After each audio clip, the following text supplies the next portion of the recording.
good floodlight today, and like this one, they're all broken and or have bad bulbs in them. So today we're going to replace the bulb in this one with a standard replacement, and then we're going to replace that with a LED replacement bulb.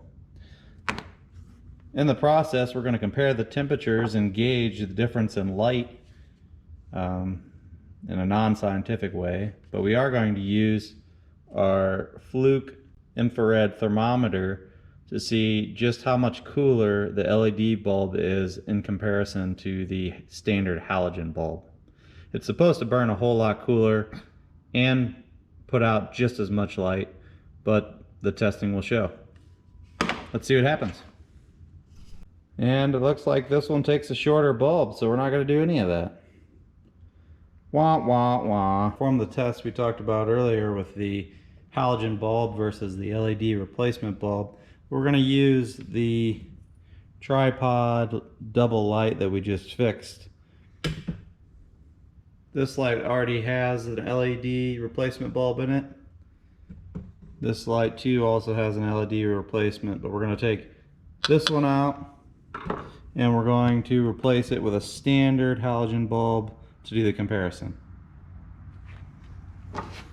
We're also going to clean the glass because the glass looks really dirty, just to give it a fair comparison between the two.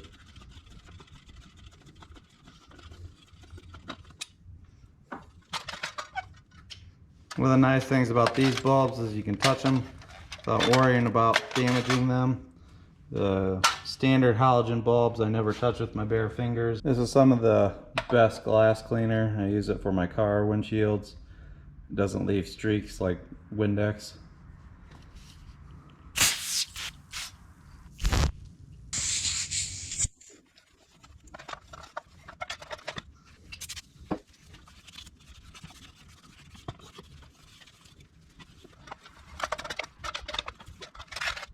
Here's the replacement bulb. It's a standard 500 watt halogen bulb. I always hold them with a shop towel or paper towel. Try not to touch the glass.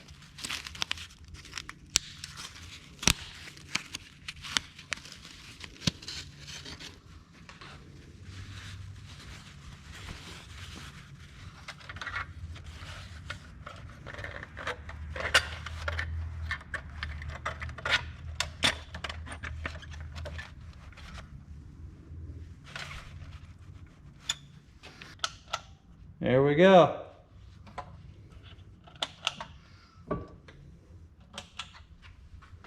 Alright, let the testing begin.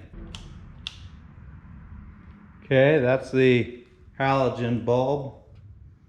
Turn it on from a dark garage. Take a minute to gauge the amount of light that's displayed.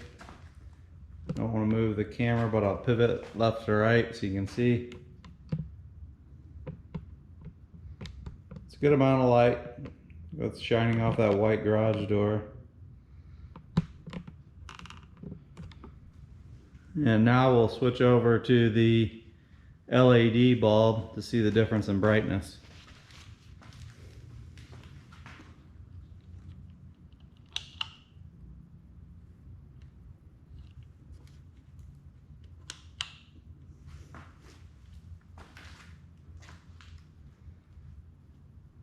Definitely a lower level of intensity, but still a good amount of light.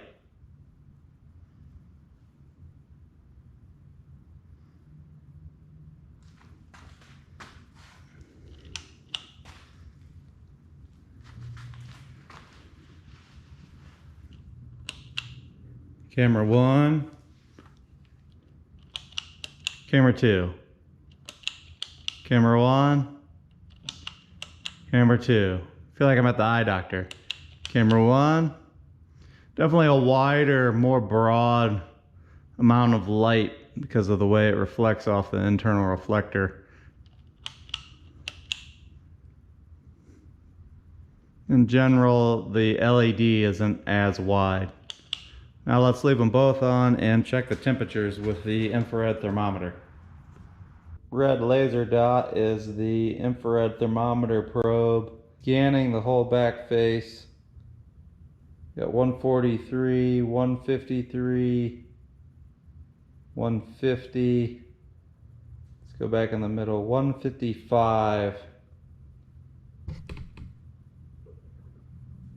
157. 157 degrees. Now let's go over to the LED light, scan the full width of the back face. I'm getting 71 consistent all the way across. It's basically room temperature. 71.6 degrees. That's a huge difference. Way cooler burning.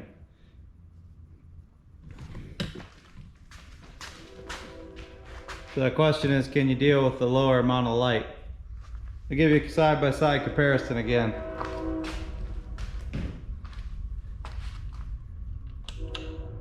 Camera 1,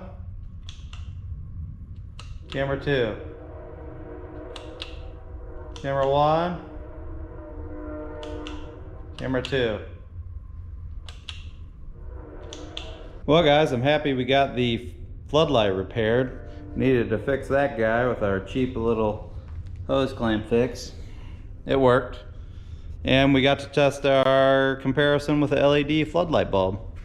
This one, so hot, can't touch it, don't want to touch it. You can feel the heat coming off of it. This one over here, the LED bulb, sorry. This one over here, you can touch any part of the lamp and you have no problem. This guy here, you don't want to touch it. Burny, hot, don't do it. So I guess it boils down to if you can handle the reduced amount of light, which I'd say the difference is within maybe 20%, just gauging the actual appearance. Definitely go for the LED replacements. And I wanted to give a shout out to my neighbor for showing me those and giving me a couple because they work great. Thanks.